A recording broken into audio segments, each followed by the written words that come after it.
welcome you. You sent us down a really interesting rabbit hole with this material on the science of motivation in education, Hmm. especially this dedicated issue of the Educational Psychology Review. Yeah. And one thing really jumped out as we went through it, all these fascinating ideas about what drives students. Well, these just don't seem to talk to each other very much. That's a really key observation. I mean, what these sources highlight is that understanding student motivation is, well, it's incredibly complex. No single theory has all the answers. Right. But the researchers in this special issue, they point out a real problem, this tendency for motivation researchers to work within their own kind of separate theoretical frameworks, often ignoring or, not fully engaging with findings from other perspectives. Right. And that's the core of what we want to unpack for you today. Mhm. We want to understand why this staying in your own lane approach to motivation theory is actually a problem, Hmm. and what these researchers believe we can do to move towards a more unified and ultimately more helpful understanding. They aren't just diagnosing the issue. They're actively proposing a way forward.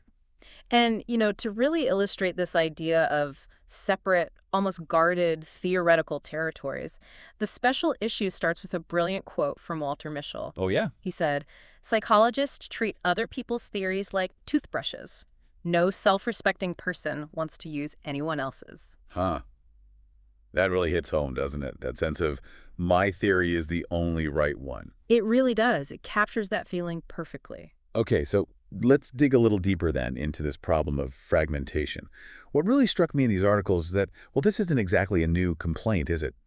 Lots of big names in the field have been kind of waving this flag for quite some time. That's absolutely correct. The special issue really emphasizes that there have been these recurring calls for more integration. For example, way back in 2000, Murphy and Alexander stressed the need for an integrated perspective to truly grasp how different motivational factors interact. Sometimes supporting each other, sometimes clashing right there in the learning environment.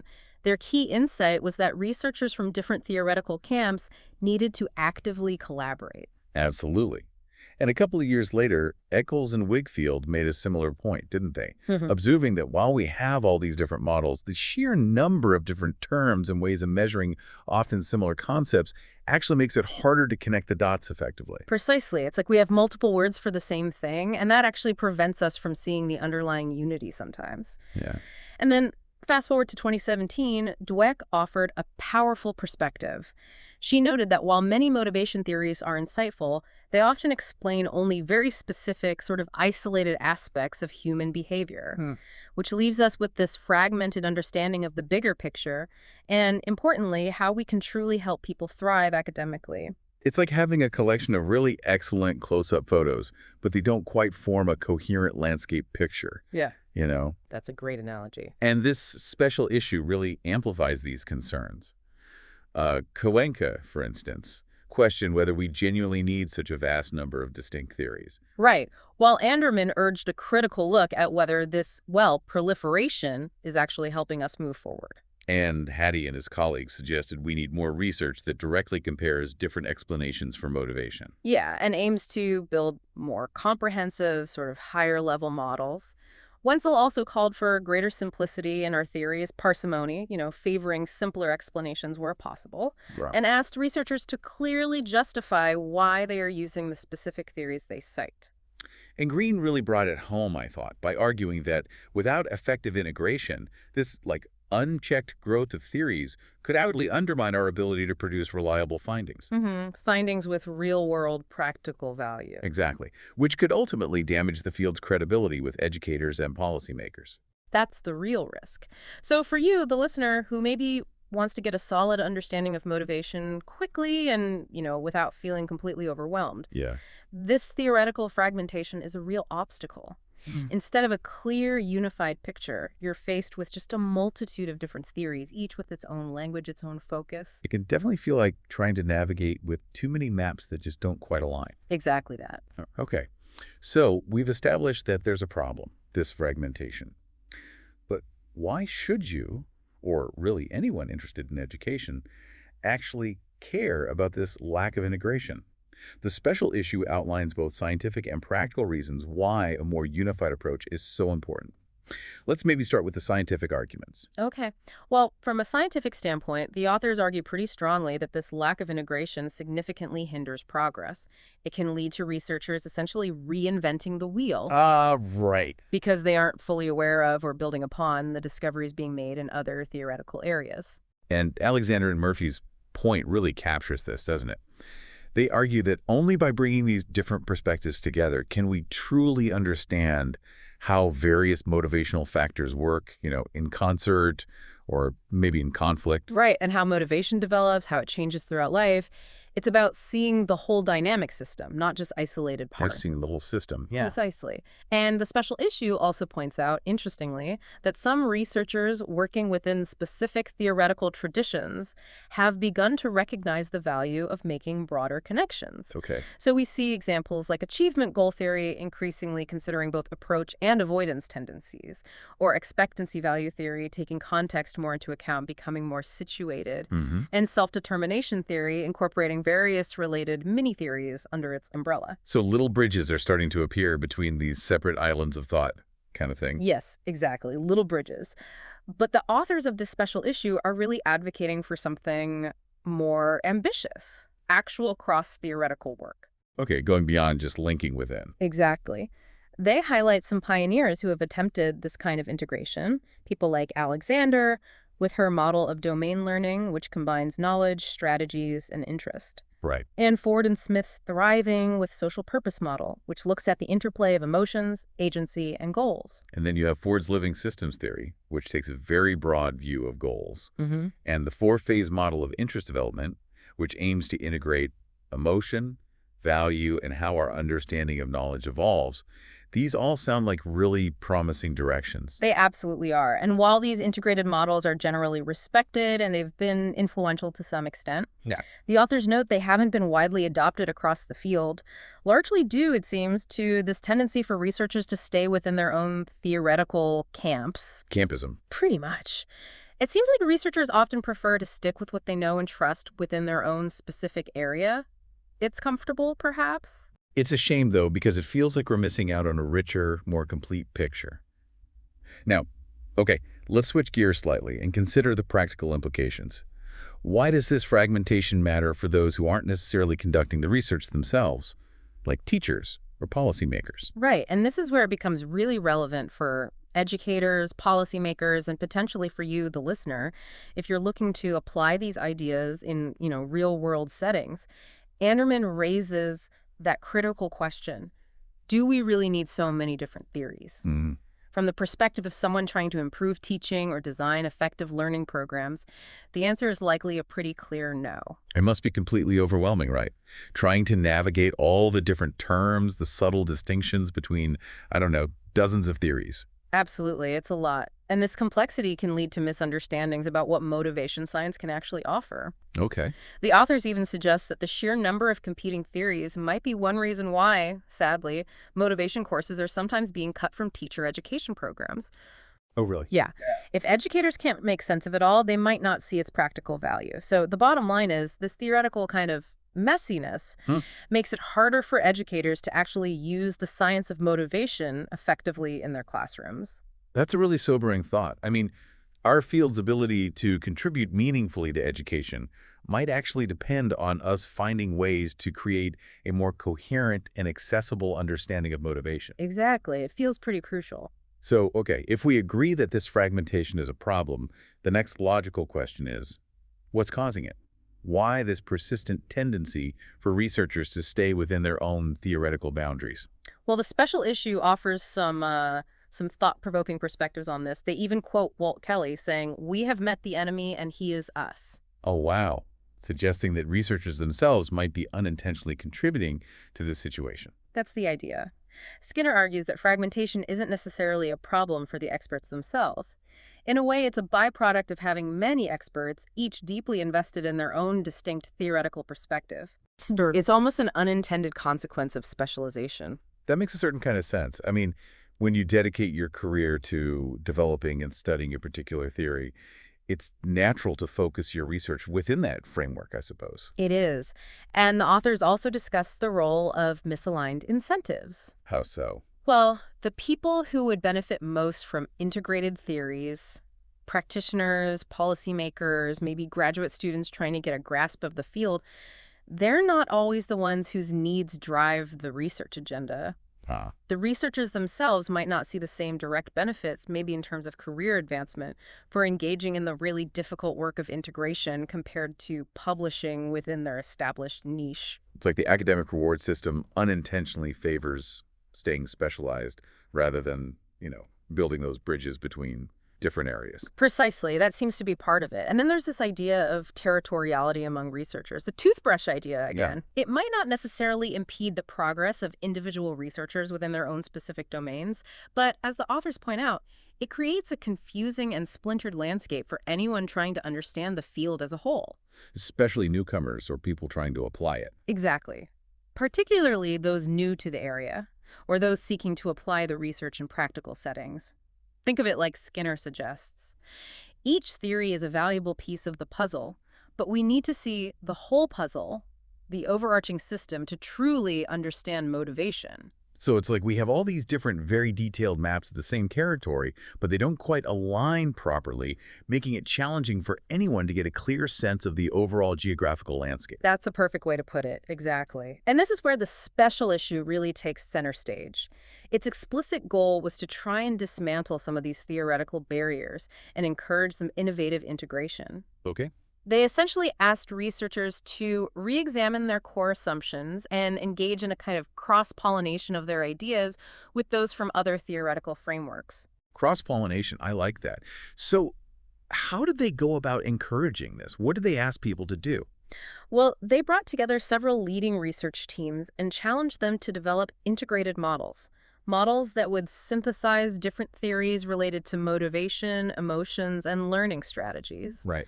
And they also posed some really fundamental questions to these researchers to guide their efforts. Like what kind of questions were they asking to push them? They asked them to consider things like, where do your chosen models show points of convergence? Where do they diverge?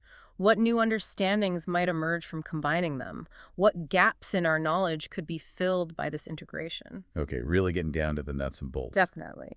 They also prompted them to think about how the learning environment interacts with their integrated model, whether their synthesis could offer insights into competing theories, and how their model addresses the fundamental validity, like, are these constructs actually real and meaningful? Really pushing them to think critically about how these different ideas connect, or maybe where they fundamentally disagree, right? Absolutely. They even asked about the underlying philosophical assumptions, the meta-theoretical bases of the different theories, and the boundary conditions. Boundary conditions. Yeah, essentially, when is it most useful to integrate? And when might it be more appropriate to maintain distinct models? Are there even situations where integration could actually be detrimental? Wow, okay. It sounds like a very comprehensive approach, really aimed at pushing the boundaries of how we think about motivation. It was ambitious. And this led to the publication of, 7 distinct papers in the special issue, each tackling this challenge of integration in its own unique way. Exactly. 7 papers. The first one, by Martin, it focused on building bridges between theories of instruction and theories of motivation. Okay. His approach involved 2 steps, kind of. First, integrating ideas within each domain, like his motivation and engagement wheel, brings together different facets of motivation. Right. Then he explored how these unified frameworks could be integrated across domains, the ultimate goal being a more unified educational psychology framework. So starting with smaller integrations and then building towards a larger, more comprehensive picture. Makes sense. Then the second paper, by Dinsmore and colleagues, took a slightly different route. They concentrated on identifying the commonalities, but also the unique contributions of 3 important models: the model of domain learning, self-regulated learning, and approaches to learning. Mm-hmm. Their aim was to develop a more dynamic understanding of how cognition operates in the learning process. So more like finding the areas of overlap and also the distinct strengths of each model, rather than merging them completely. Mapping the terrain, you could say. Yeah. Then Fryer and Lientnek, in their paper, examined the interconnectedness of feedback, teacher clarity, and self-efficacy. Okay. They drew upon various social cognitive theories, theories emphasizing learning through observation and interaction, to show how positive classroom experiences can boost students' self-belief and lead to improved learning outcomes. That feels very grounded in practical classroom applications, that one. It is, very much so. Yeah. Hornstra and colleagues focused on integrating high expectations theory, which looks at specific teacher behaviors, with self-determination theory, which is a broader macro theory of motivation and well-being, emphasizing things like autonomy and competence. Right. They identified teaching practices as a key area of connection and sought to provide concrete guidance for educators. That's a really interesting pairing, looking at both the external influences of teacher actions and the internal drivers of student motivation. Yeah, trying Yeah. to link those levels. Then Elliott and Summit presented the hierarchical model of achievement motivation as an example of integration within the field of achievement motivation itself. Okay. This model highlights the distinct but interconnected roles of both the energizing aspects of motivation and the directional aspects in driving achievement. So sort of showcasing a model that already embodies this idea of bringing different motivational components together effectively. Exactly, showing it can be done. Now, Notel and colleagues adopted a more empirical approach, which was quite different. How so? They actually tested four prominent theories: self-determination theory, achievement goal theory, growth mindset, and transformational leadership, to see which teacher behaviors were the strongest predictors of student engagement in a real-world setting. And what did they find? Did one theory win out? Well, interestingly, their findings didn't neatly align with any single theory, which in itself highlights the value of considering multiple perspectives. That's a powerful real-world demonstration, isn't it? Yeah. Why relying on just one theoretical lens might not give us the full picture. Absolutely. It really underscores the complexity. And finally, Skinner proposed a system approach. A system approach. Yeah, suggesting that all these different motivation theories are essentially describing different parts of a larger interconnected motivational system. She outlined four big ideas, things like motivational resilience, academic identity, complex social ecologies, and developmental embeddedness as a framework. Yeah. A framework for understanding how various theories fit within this broader system. So almost creating a kind of meta theory, a map that shows how all the individual theories relate to one another within a bigger picture. Precisely. That's a good way to think about it. And to add even more depth, the special issue included commentaries from three really highly influential figures in the field: Patricia Alexander, Reinhard Pekron, and Richard Ryan. They offered their expert perspectives on all these integration efforts. Oh, that must have provided some really valuable feedback and context. What were some of their main points? What did they make of all this? Well, Alexander made a really nuanced distinction between what she termed hybridization, creating something genuinely new, by selectively combining elements from different parent theories, like a hybrid plant, Okay. and integration, which she viewed as more about strengthening existing theories by showing their connections. Her key insight, though, was that these efforts should ultimately be judged based on their value to student learning and academic development, not just achievement scores in isolation. That's critical, keeping the ultimate goal of improved learning firmly in mind. Exactly. Then Pekron, he commended the authors for their work in both organizing the conceptual landscape, the meta-theoretical integration, and merging specific constructs. Mm-hmm. However, he also cautioned against integration leading to, potentially, a stagnation of ideas. He stressed the importance of looking at developments in related fields, cognitive science, neuroscience, and also noted the ongoing tension between developing very specific theories versus more broadly applicable ones. So he's raising some important points about potential downsides and the need to continue looking outwards, not just inwards. Absolutely, important checks and balances. And Ryan, he praised the cross-theoretical work, noting what he saw as a positive trend in the field towards focusing more on the learner's perspective. Good. But he also pointed out a disconnect that often exists between research findings and actual educational practices. And he cautioned against what he called naive integration. Naive integration. Yeah, basically just listing variables from different theories without a strong underlying theoretical rationale for why they should fit together. Ah, okay. So integration needs to be thoughtful and well supported by theory, not just a superficial kind of mashing together of concepts. Precisely. It needs theoretical coherence. So, building on these integration efforts and the expert commentaries, the special issue then proposes some practical pathways that researchers can actually take to do the work of integration. They suggest three main routes. Okay, I'm keen to hear about these proposed routes forward. What are they suggesting? Well, the first is competition among theories. This draws on the philosopher Karl Popper's idea of trying to eliminate weaker theories through rigorous testing, Right. and also Kuhn's criteria for evaluating scientific theories, things like accuracy, consistency, scope, simplicity, and fruitfulness.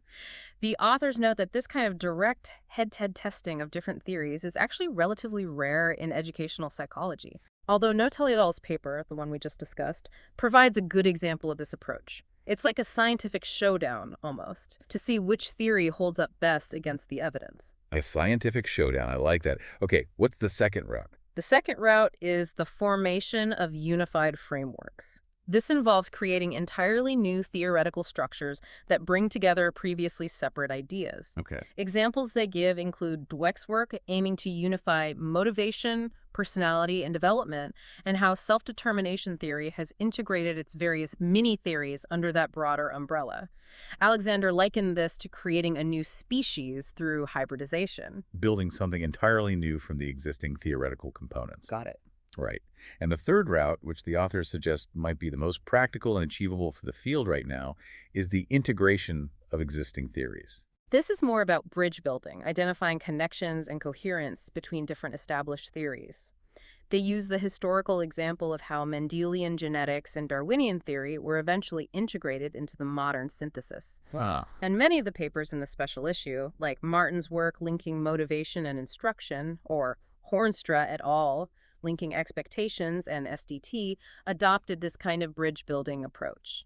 So rather than trying to tear down existing theoretical structures or build something totally new from scratch, it's about finding ways to connect them and create a more interconnected web of understanding. Exactly. Finding the coherence that might already be there, just hidden by the different terminology or focus. And looking towards the future, the authors also propose several key directions to further this movement towards theoretical integration. Okay, what should researchers be focusing on? Well, one important idea is to apply the logic of subtraction. Subtract. Yeah, to critically examine and potentially remove less effective or redundant constructs from our existing theories.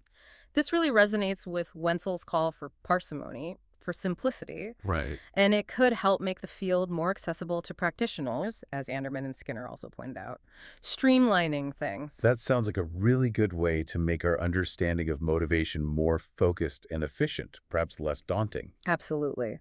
They also stress the need to evaluate our theories rigorously, not just accepting them, but evaluating them based on factors like their predictive power, their practical utility for educators, the breadth of what they can explain, and importantly, how well they account for changes in motivation over time, the developmental aspect.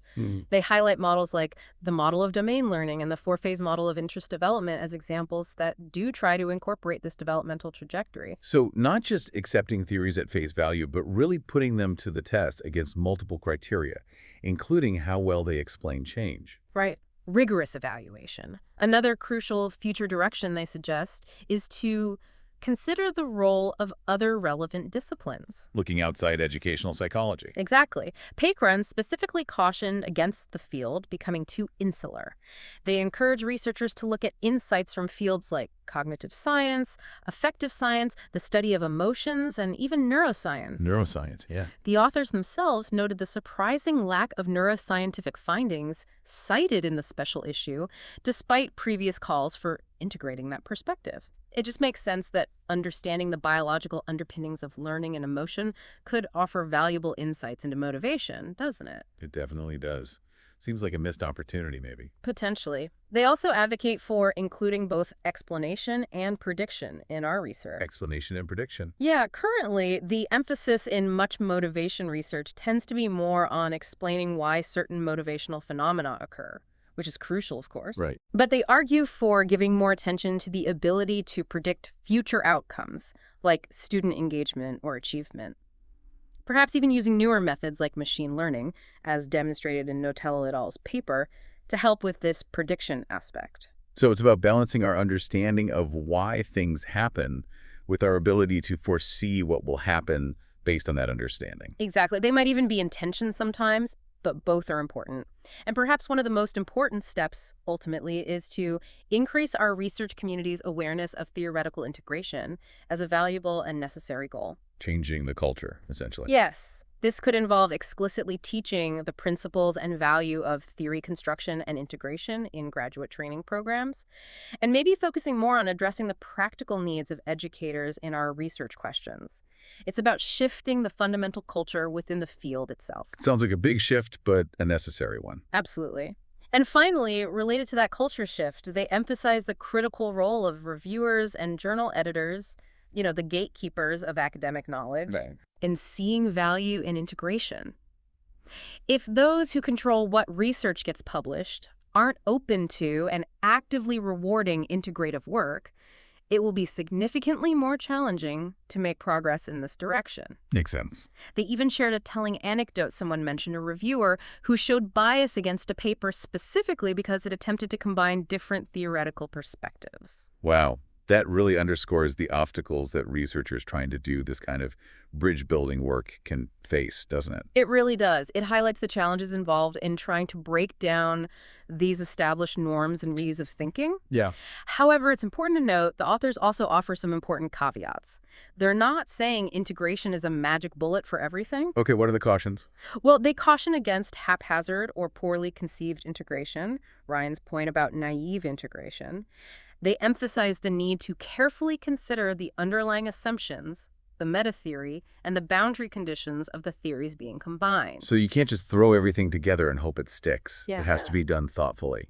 Exactly. It requires careful theoretical work. Picron also reminds us that integration isn't always the most appropriate path forward. Sometimes further differentiation between theories or careful revision of existing ones, or even creating entirely new theories might be more productive. Or even discarding theories that aren't useful. Or even discarding less useful ones, yes. And Alexander reiterates that crucial point. The ultimate aim should always be to promote student learning and academic development, not just integration for its own sake as some kind of abstract academic goal. That's a really important point to maybe end on, keeping the focus squarely on the practical impact of this work on actual students. It has to be the guiding principle. So, Yeah. to bring it all together, we've taken a deep dive into the central issue within the science of motivation in education, this pervasive tendency for theories to remain fragmented, kind of operating in isolation. Mhm. But we've also explored a growing and I think quite compelling movement, powerfully articulated in this special issue, that strongly advocates for more integrated approaches to understanding what drives students. And as we've discussed throughout, the potential benefits of this integration are substantial, aren't they? Not only for advancing our scientific understanding of the complexities of motivation, but also, perhaps more importantly, for providing clearer, more practical, and ultimately more useful guidance for educators, policymakers, and really anyone interested in fostering motivation in learning environments. This whole discussion really prompts reflection, doesn't it? I mean, considering all these diverse perspectives on motivation that we've touched on, what specific factors do you, the listener, believe are most critical for an individual who's striving to master a new skill or achieve a really difficult goal? That's a fantastic question to ponder. And it also makes me think about, how might a more unified and coherent understanding of motivation fundamentally reshape the way we approach learning and teaching in the years to come? It's definitely something worth continuing to think about. Thanks for exploring this deep dive with us today.